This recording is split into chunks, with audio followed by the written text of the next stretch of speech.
Welcome back to another powerful episode of Fail Up, where we explore the untold stories of resilience, growth, and the incredible journeys that transform setbacks into success. Today's guest, Elaina Mitchell, has lived a life full of twists and turns that most of us could never imagine. From navigating the world of gangs to now standing tall as the CEO of E. Mitchell Studio and St. Pete Social. And she also has a podcast of her own called Passion and Persistence. Elaina's path has been anything but conventional. Yet it's her story of transformation, of using her toughest moments to fuel her greatest victories. That makes her journey so inspiring. She now helps brands build their identity just as she rebuilt her own. Get ready to hear how failure shaped her into the powerhouse entrepreneur she is today. Welcome, Elena. Hey, thank you so much for that intro. Thank you for having me. Of course. I'm glad we put this on the calendar and we're making this happen. So I want to jump right into it. Tell us a little bit about your background, where you grew up, what your childhood was like, just some of your story in the earlier days. Okay, so I was originally born in Akron, Ohio. I'm one of 5 children, technically 8, but from different marriages. So large Wow. family. Grew up in a really low income household, Section 8 food stamps, handouts for Christmas from the local church. We were really low income. But that is what caused me to learn to be creative, to make something out of nothing. When you have very little resources, you have to figure it out anyways. So I really believe that path definitely aided my creativity in many ways. From there, we moved around a lot because we were super poor. So we were always being evicted every other month from our houses. So we moved around a lot and finally settled in South Florida, in kind of a ghetto-ish area. Hollywood, Florida is where we moved. So ended up getting around kind of rougher crowds as we were growing into our teen years, and fell into a really rough chapter, rough crowd. And so that's kind of where it all began. Got it. So tell us, what do you mean by rough crowd? How did you fall into that? What were you involved in? Did you ever feel scared that you're not doing the right thing? Did you ever feel guilt? Like what emotions were you feeling, and what exactly were you caught up in? So it's interesting. I always wanted to excel at everything I did in life. And all through my childhood and even into high school, I was a really good student and wanted to do the best that I could. But I didn't have a lot of friends. And my high school was really rough, and lots of gang activity, lots of drugs and drinking. But I wasn't involved in it because I was focused on school. I ended up again getting mixed in with the wrong crowd, wanting friends, so to speak. And I started smoking weed heavily, drinking, skipping school. So the last 2 years of my high school career, so to speak, was just partying, skipping, hanging out with gang members. I ended up selling weed myself. I became a drug dealer, just weed, thankfully, but still, that's not anything to brag about. But I was mixed up in the wrong crowd, the wrong mindset, for sure. I didn't really, I think the worst thing, the worst choice I made was just choosing to sell marijuana. I don't think I really went too far down the wrong path, thankfully, that I wasn't able to come back from it. So there's light at the end of the tunnel. Did you ever get in trouble? Like, did you ever face legal Yeah. consequences, or you Yeah. did? So I've been chased by the police. I've been arrested multiple times, lots of possession of marijuana charges, paraphernalia. I actually met Wow. my son's father through selling weed. So it snowballed into a really interesting chapter for sure. Let's see. And take us back to the moment where you realized you wanted to step away from the life that you were living and you wanted to pursue something else. Like, what was the catalyst for that?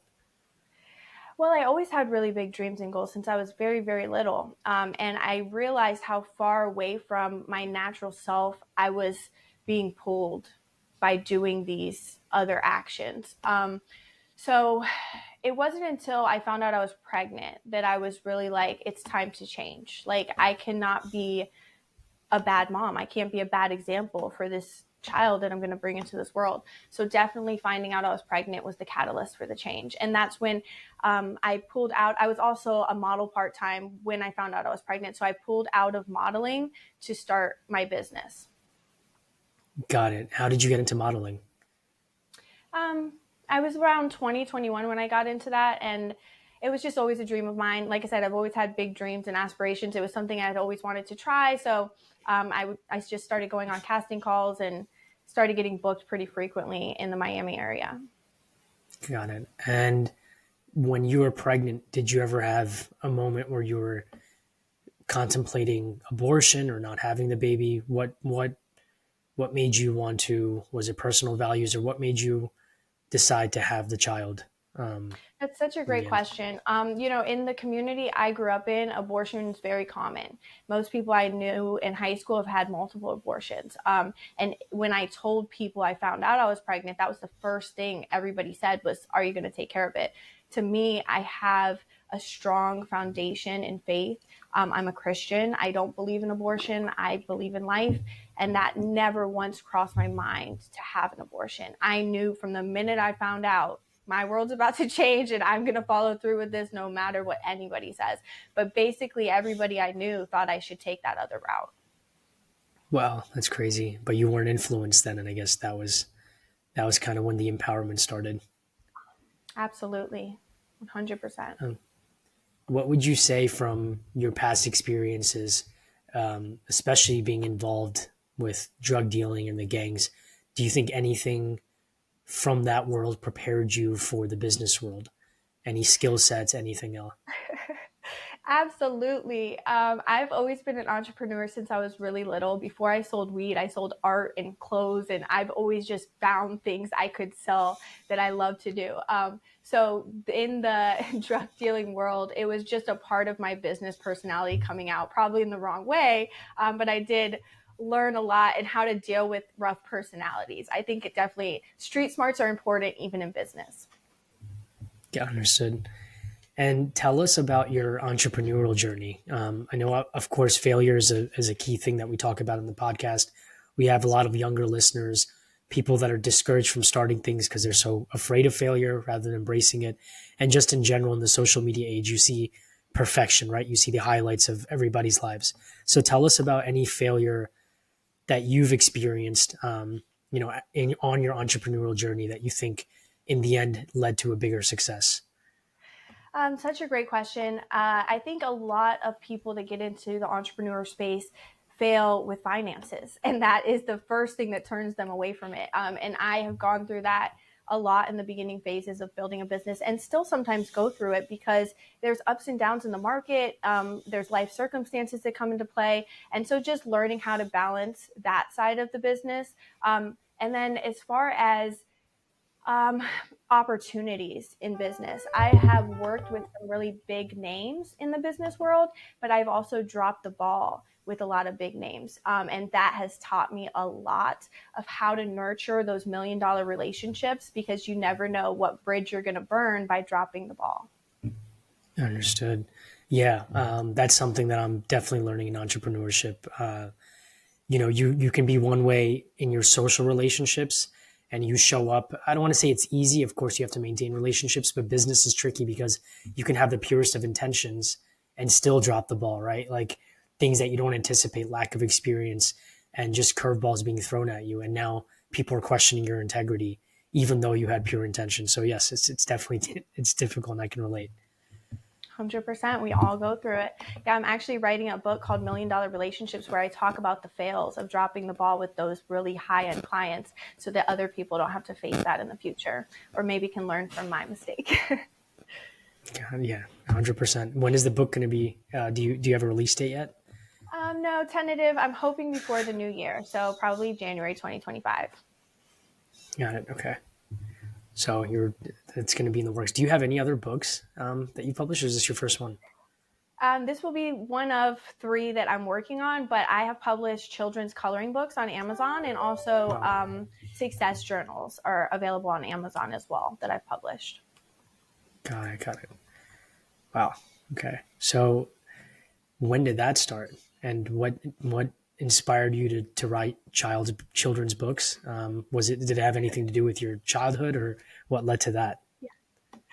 Great question. So I have loved to write since I was really little. I've actually been a published writer since I was 12 years old. My first published article was a 2-page spread in a Positive Teens magazine was the name. And that magazine actually hired me to write for them from the age of 12 to 18. I got paid to write poetry and articles.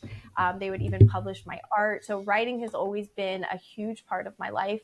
And then when I became a mom, realizing how important teaching children how to read and comprehend is to their success in the future. And coloring books and children's books have a special place in my heart for that reason. Understood. No, it's amazing, and I think like it's really important in whatever ways we can to influence the youth, whether it's books, education, but in general, because they are the future generation, right? And if we're not influencing them in the way that's constructive, it can go the exact opposite direction. Absolutely. Absolutely. So something else is very intriguing about your story. It's the role of self reinvention, right?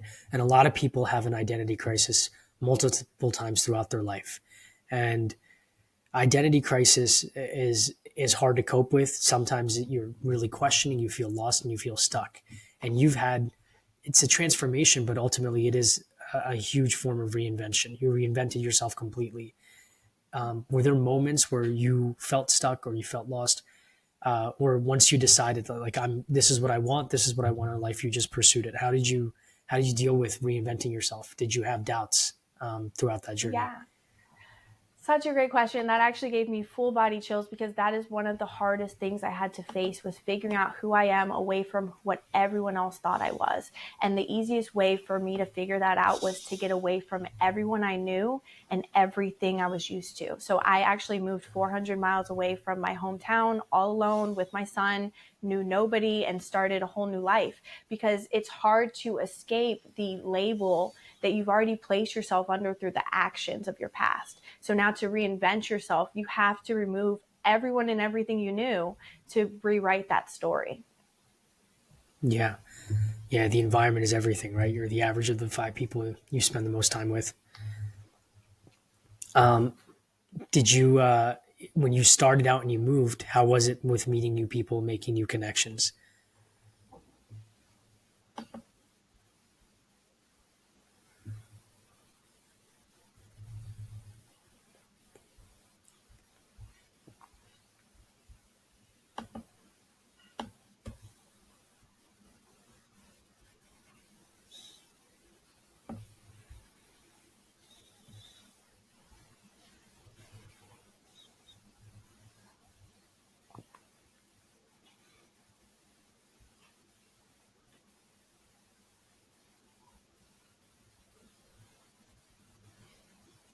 Wow.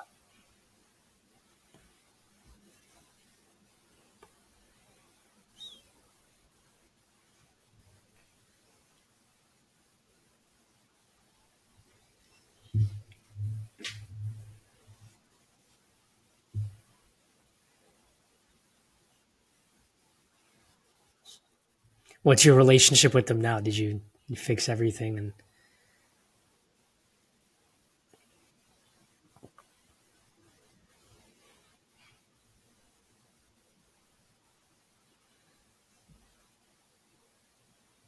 wow.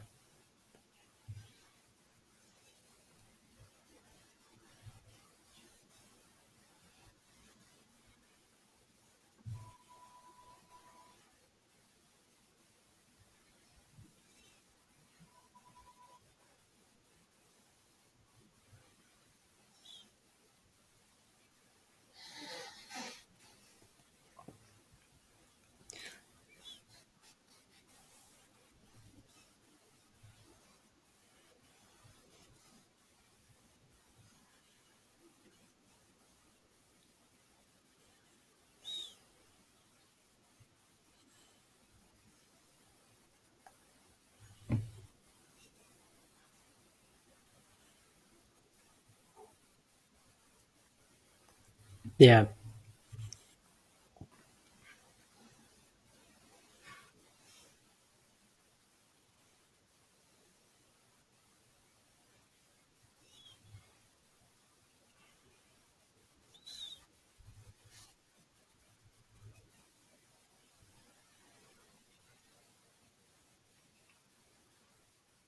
Yeah, managing expectations properly is huge. But I'm sure in the future, because of those lessons, you're going to land bigger and bigger clients if you haven't already.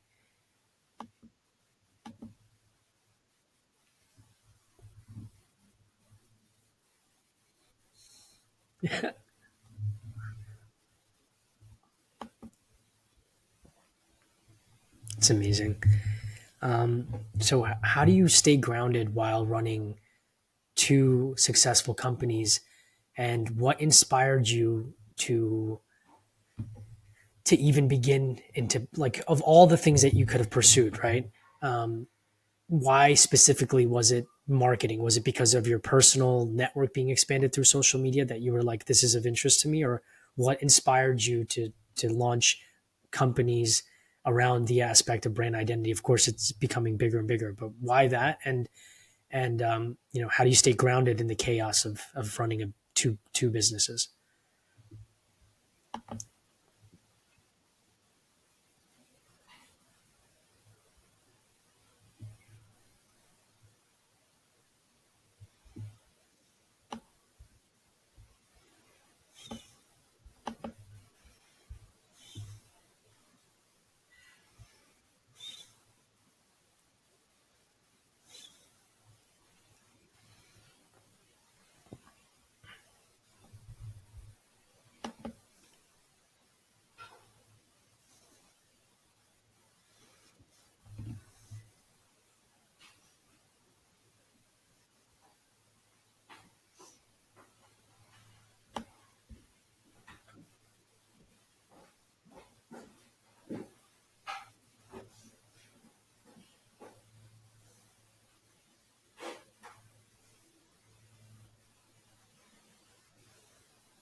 Got it. And is your why always changing, or has it been the same since you've started?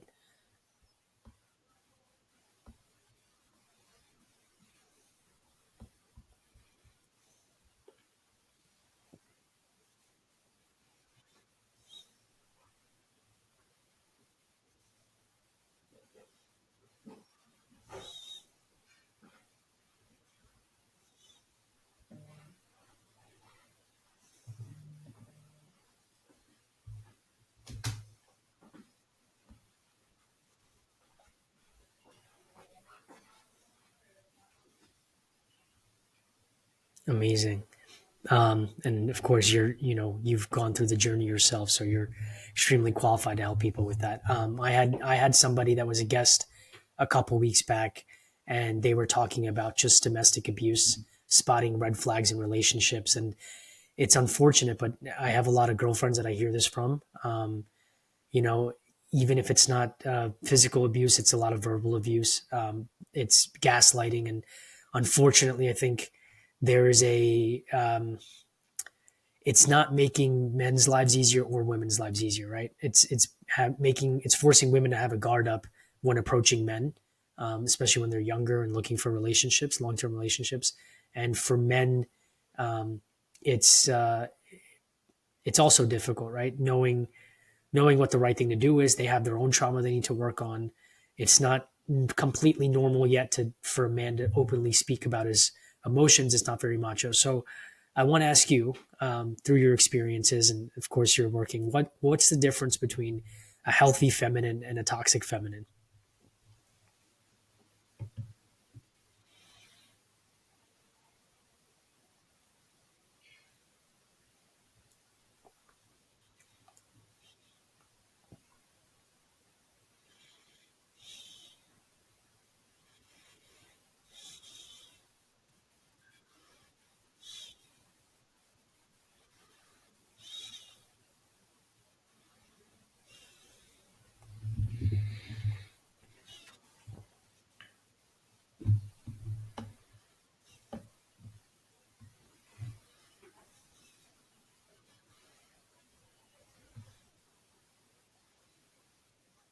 Explain full power source for those that don't understand. What is a full power source?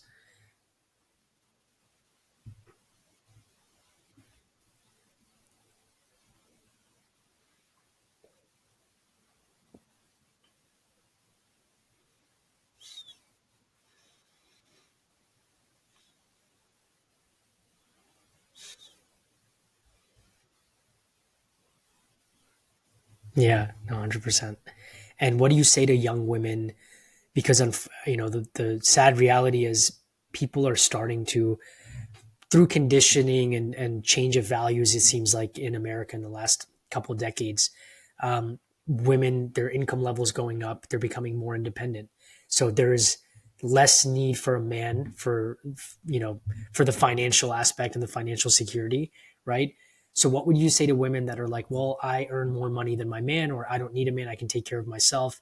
I don't mind being single and happy forever versus, being within a toxic relationship that doesn't serve me and the guy's imposing his rights on me. What do you say to those women? And can finances alone provide safety and security? Thank you.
Yeah. And 100%. And like you said, women have their strengths. I think biologically speaking, intuitively, it's not that men get pregnant. Well, not yet, hopefully. Who knows what's going to happen? But in general, right? Like women have different hormones. Women have a different biology. They have different needs, desires than men. They're wired differently. So it makes sense. But in this world of change, it seems that people are looking more for an equal partnership, right? And I don't think an equal partnership should be defined by just like, oh, we actually split everything 50-50. Can you tell us the difference between roles and responsibilities for the healthy masculine, healthy feminine?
Yeah.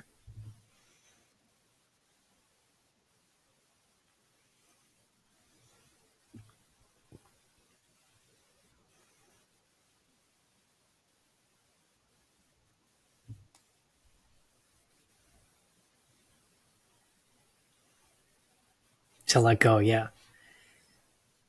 My, my, with my wife, I kind of had these conversations where the emotion, sometimes it was too overbearing, where I as the man could not listen to the actual core message of what she was trying to convey to me, because it was anger and it wasn't packaged properly, right, for me to receive the message.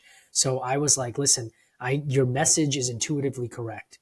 It makes us better, it makes me better, it's actually a win-win. But the way say it because you're so emotional, I can't receive the message. If you just said it in a softer way, in a more feminine way, I would receive it 100%. And for you, it's you're happier and I'm happier. So why wouldn't you approach it that way? And it's been something that's ongoing. But yeah, 100%. I think it's just to let go, right, and trust the man. And oddly enough, if you trust the man, and if he's a good man, then he'll rise to the occasion. Um, my dad mentioned a story to me one time. He went to medical school in Moscow, Russia. Right. Obviously, it's a lot more traditional conservative there, and this is like in the 70s and 80s. So he had his medical school dean. She was a woman, very powerful. Obviously, she was living out her masculine, but she mentioned a story to them. She said, well, here, you guys look at me as the leader. I'm in charge of a lot. I have a lot of responsibility. And she obviously was earning a decent amount compared to her husband, who was just a construction worker or something, where it wasn't at the same level of status or career that she had. And she said to them, and my dad always remembers this, and this is kind of how we were raised. She said, when I'm here, I'm the leader, but when I go home, I'm a wife, right? And there's a difference, So yeah, and she's like, I have a healthy marriage, so I don't judge my man off of how much he's earning. I just have to learn how to switch my role and live more in the feminine when I'm home. And I think that's an amazing message. Yeah. Um, Now, one more question in regards to this. What is the healthy masculine and what is the toxic masculine in your opinion?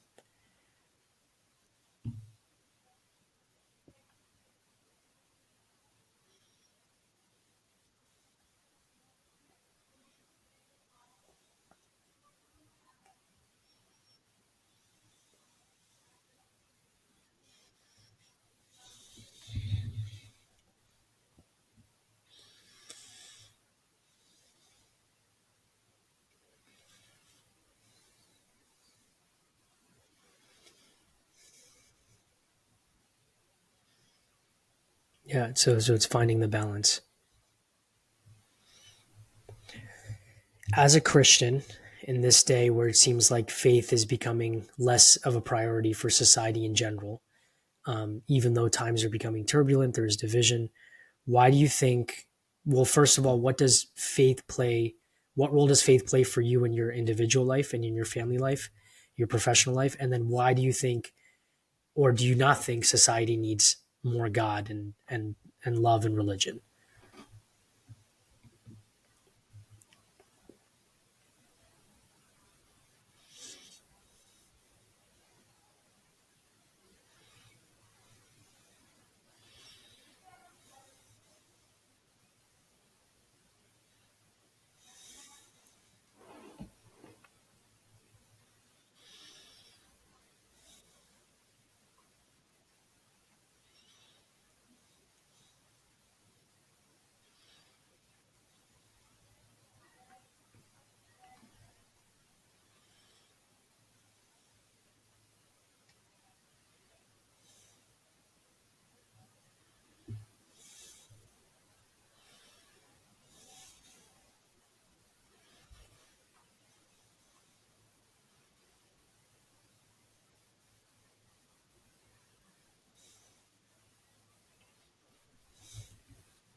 Got it. Yeah, it shapes you, right? I think I spoke about this before as well. And I'm still trying to learn this.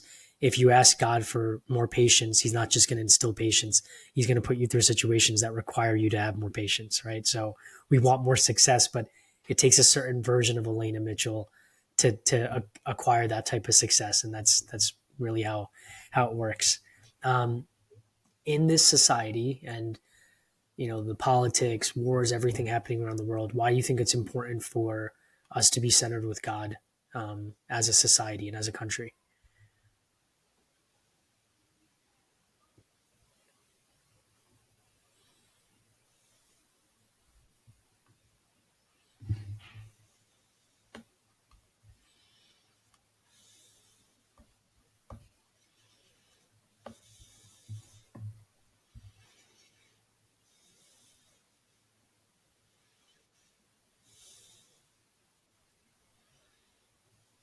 Amazing, beautiful answer.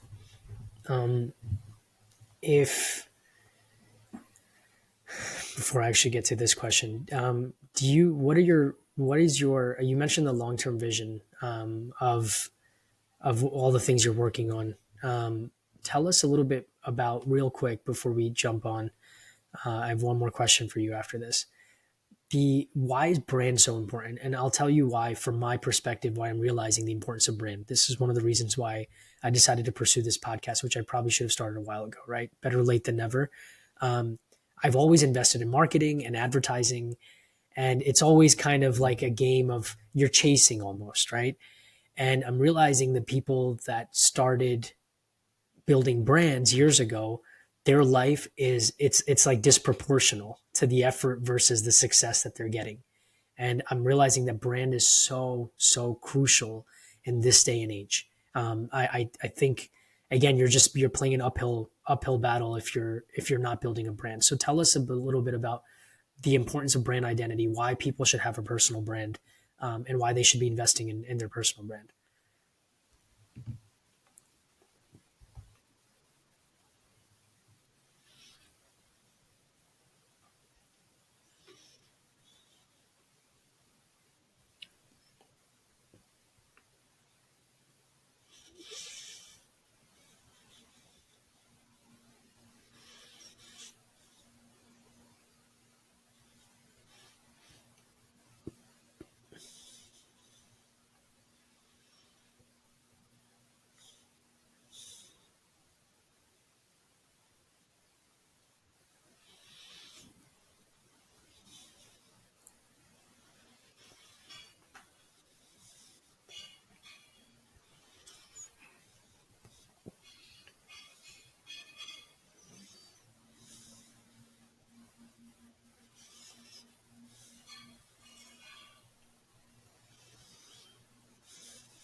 So for those trying to build a community, what's one piece of advice you'd give them to build a strong and loyal community?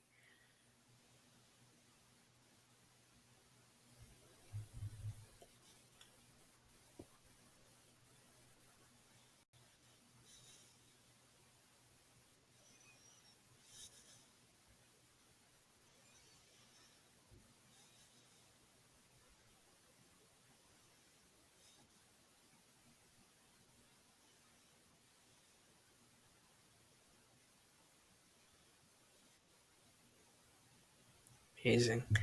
And last question: if you were to meet 21-year-old Elena, right, who's a little lost and is lacking direction, what's one truth that you would give to her, um, being who you are today, to push her to keep going and to give her the foresight that the future will be brighter? Such a great question again. And I'm trying not to get emotional. I'm just thinking of the lost Elena at 21. I have a picture of myself at 21 holding two Patron bottles, grilling real hard, like little gangster. And I was just hurt and lost and looking for love in all the wrong places. So what I would tell her is, stop focusing on the outer and start working on the inner, Elena. Because I spent a lot of time worrying about what people thought of my appearance or how they perceived me when I had a conversation with them, worrying about other people's opinion instead of understanding what's going on in here and why is that happening and how can I be a better version of self. So that's what I would tell her. Focus on the inner, not the outer. Amazing. Elena, thank you so much. I appreciate your generous time. I know you're extremely busy. I'm glad we made this happen. And this entire episode is just filled with wisdom. So I'm really excited to share this with the world.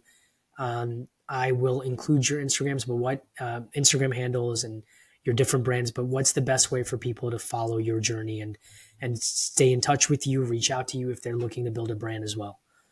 ElainaMitchell.com is my website, ELAINA Mitchell.com, or you could follow me on all social channels at Elaina.Mitchell. Amazing. All right. Thank you so much, Elena. I appreciate your time. Thank you so much. It was an honor. Yeah. Take care. Take care.